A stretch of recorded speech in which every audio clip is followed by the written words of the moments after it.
सब कहते हैं भगवान बहुत दयालु है। क्या ये सच है या सिर्फ ये बात एक कोरा झूठ है? अगर भगवान दयालु है, कृपालु है, उसकी हम पर बहुत असीम कृपा है, तो इसको कैसे समझेंगे? अगर भगवान की कृपा को समझना है और इस एहसास में सचमुच डूबना है तो इसे कुछ इस तरह से समझें। जिस चीज़ के लिए ना तो हमने कोई मेहनत की हो, ना अपनी ज़िंदगी का बहुत सा समय दिया हो, ना ही हमने उसके लिए कोई रिस्क लिया हो, ना कोई त्याग किया हो, ना कोई बलिदान दिया हो, जिस चीज़ के लिए हमने अपना कुछ भी कीमती दांव पर ना लगाया हो और वो चीज़ हमें सौगात के रूप में मुफ्त मिल जाए, इसी को तो प्रभु कृपा कहते हैं, इसी को ब्लेसिंग कहते हैं। इस कृपा के लिए भगवान को धन्यवाद देना चाहिए। एक दिन में हमें 86,400 सेकंड मिलते हैं उस परम सत्ता को धन्यवाद देने के लिए। उसमें से आप परमात्मा को धन्यवाद देने के लिए कितने सेकंड निकालते हैं? पहले ये जान लेते हैं कि धन्यवाद देने से होता क्या है। धन्यवाद करने से अवसरों के नए द्वार खुलने लगते हैं। धन्यवाद करने से आपको जीवन में आगे बढ़ने के नए नए मौके मिलने लगते हैं। धन्यवाद करने से आपके जीवन से नकारात्मक ऊर्जा समाप्त होकर सकारात्मक ऊर्जा आ जाती है और वो आपके जीवन में खुशियों को कई गुना बढ़ा देती है। जिन चीज़ों के लिए आप धन्यवाद देते हैं वह आपके जीवन में बढ़ने लगती हैं। जीवन में फूल भी हैं और कांटे भी हैं।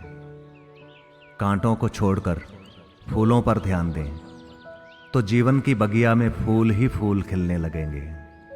तो चलिए उस सुप्रीम पावर की बेशर्त कृपा को समझते भी जाते हैं और मन ही मन उसका शुक्रिया अदा भी करते जाते हैं।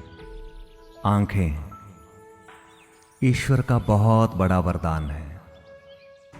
ये खूबसूरत हरियाली, ये फलदार पेड़, रंग बिरंगे मनमोहक फूल, बल खाती हुई अल्लढ़ सी नदियाँ, अपनी खुददारी का जश्न मनाते ये ऊंचे पहाड़, पहाड़ों से गिरते हुए चांदी जैसे शीतल झरने, अपने ही ख्यालों में गुम ये शांत झीलें, बादलों में तैरता हुआ खोया सा चांद। आंखें आकार में बेशक छोटी हैं पर पूरा आसमान देखने का हुनर रखती हैं। अपनों और गैरों के बदलते चेहरे सब देख लेती हैं ये ईश्वर से मिली हुई आंखें।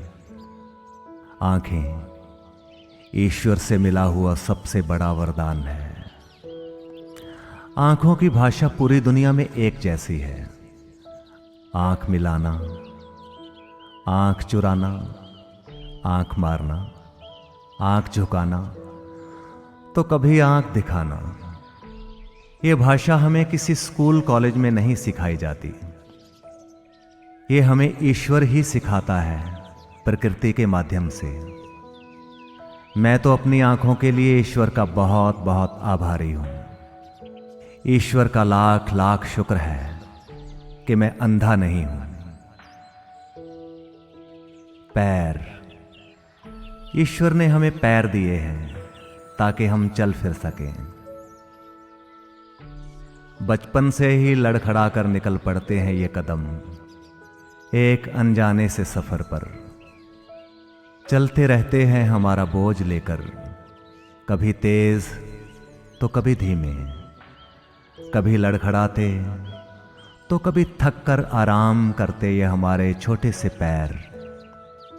इरादे मजबूत हों तो माउंट एवरेस्ट को भी झुका देते हैं।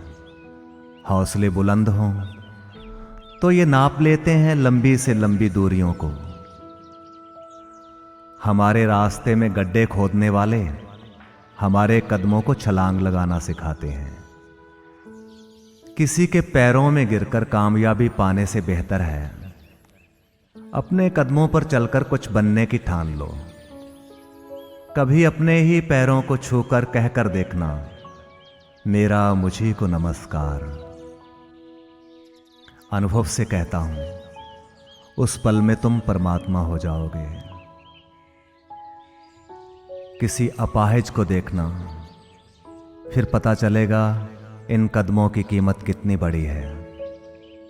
हाथ, 5 उंगलियों और हथेली से मिलकर बना हुआ हाथ, सुबह उठने से लेकर रात बिस्तर पर सोने तक हम अपने छोटे बड़े काम अपने हाथों से ही करते हैं। हाथों के बिना हमारा जीवन दूसरों पर निर्भर हो जाता है।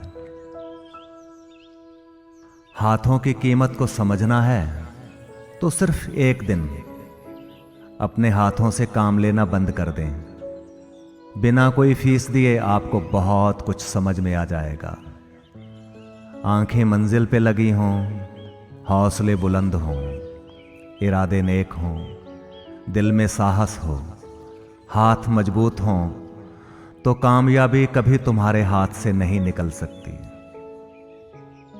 दिल की गहराइयों से प्रेम करने वाले का हाथ कभी मत छोड़ना, नहीं तो किसी दिन दिल के चैन और रातों की नींद से हाथ धो बैठोगे। जीवन की कठिनाइयों को आड़े हाथों लो तो वो हाथ जोड़कर तुमसे माफी मांगने लगेंगी। आज ही अपने दिल पर हाथ रखकर कसम खाओ कि मैं बेईमानी की चीजों को हाथ भी नहीं लगाऊंगा और सबसे मीठा बोलूंगा।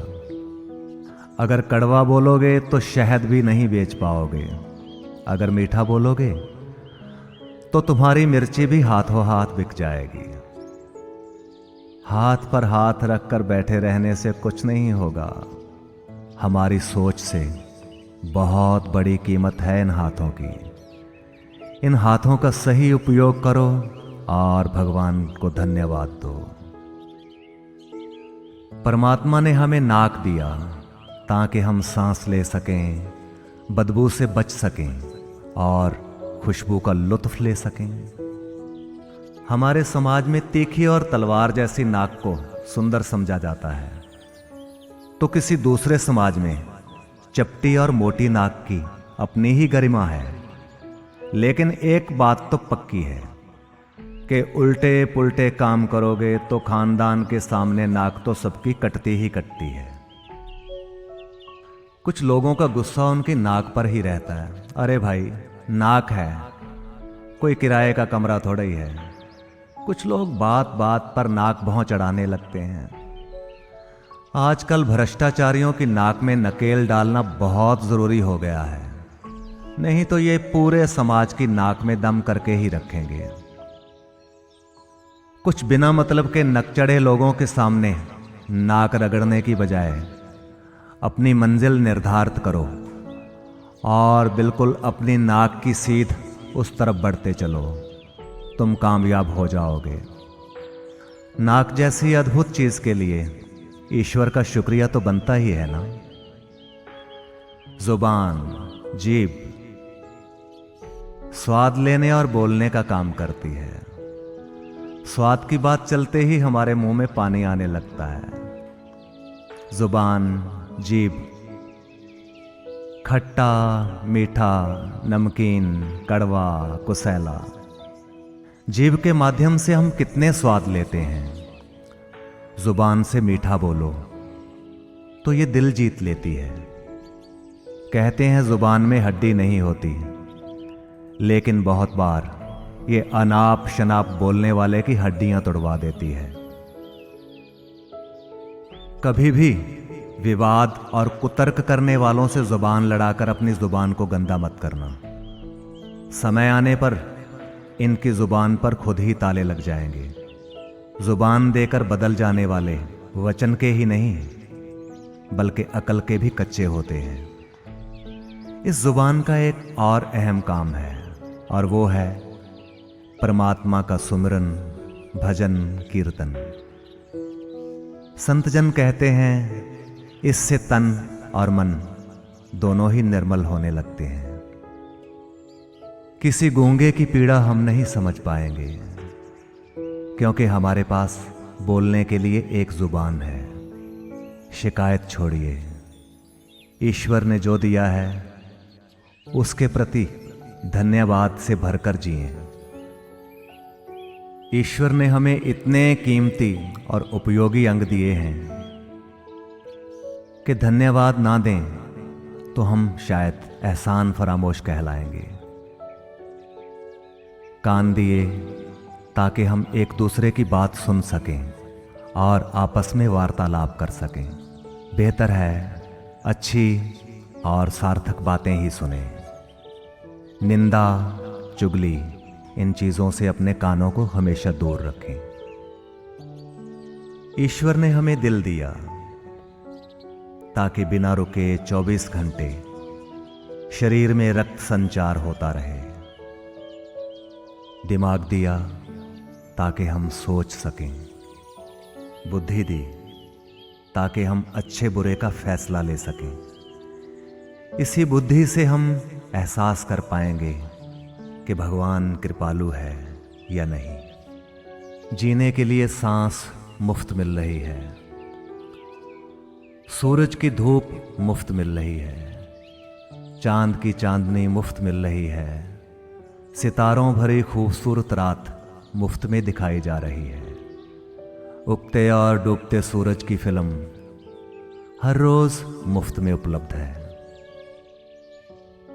पृथ्वी पर भगवान द्वारा उगाई गई वनस्पति, वृक्ष हमारे जिंदा रहने का आधार हैं। इन्हीं से हमें प्राण ऊर्जा या ऑक्सीजन 24 घंटे मुफ्त में सप्लाई की जा रही है। इतना सब कुछ मुफ्त मिलने पर भी इंसान को प्रभु कृपा का कोई एहसास नहीं होता।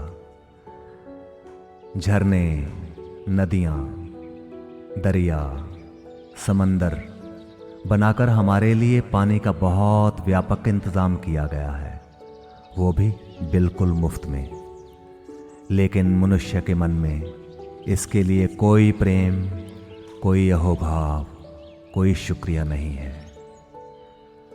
हम जो भी अनाज, फल, पत्ते आदि खाते हैं वह सब मिट्टी से पैदा हो रहा है और मिट्टी को हमने नहीं बनाया। अंतरिक्ष में निरंतर घूमने वाली ये धरती हमें कुछ समय के लिए एक किराए के मकान की तरह मिली है, वो भी बिल्कुल मुफ्त में। भोजन खाने के बाद हमें स्वस्थ रखने वाली कितनी ही चीजें हमारे भीतर अपने आप निर्मित हो जाती हैं, जैसे खून, अस्थियां, मांस और पता नहीं क्या क्या। क्या ये ईश्वर की कृपा नहीं है?